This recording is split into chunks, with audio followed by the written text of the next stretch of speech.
दिल्लीतल्या जंतर मंतरच्या आंदोलनात नीटमधील गैरव्यवहार प्रकरणाच्या निषेधार्थ आणि शिक्षण मंत्र्यांच्या राजीनाम्याच्या मागणीसाठी आता महाराष्ट्रातले मराठी तरुण विद्यार्थीही मोठ्या संख्येने सहभागी झालेत। लाठीचार्जची पर्वा न करता आपल्या न्याय हक्कासाठी तरुणांचा हा लढा आता अधिक आक्रमक झालाय।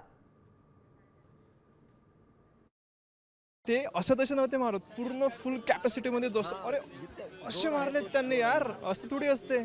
म्हणजे मी तर थोडाशाने वाचलो नाही तर मी पण असतो त्यांच्यामध्ये, पळालो म्हणून ठीक आहे। 7 वर्षाच्या म्हातारीला मारलं गेलं, तिचा खोबा पण उतरला आहे, म्हणजे एवढं बेरहिमी आहे ना। दिल्ली पोलिसला पण एक प्रश्न विचारायचा आहे, त्यांचा जो स्लोगन आहे शांती सेवा न्याय, त्यांनी काल यामधला कुठला फॉलो केलाय?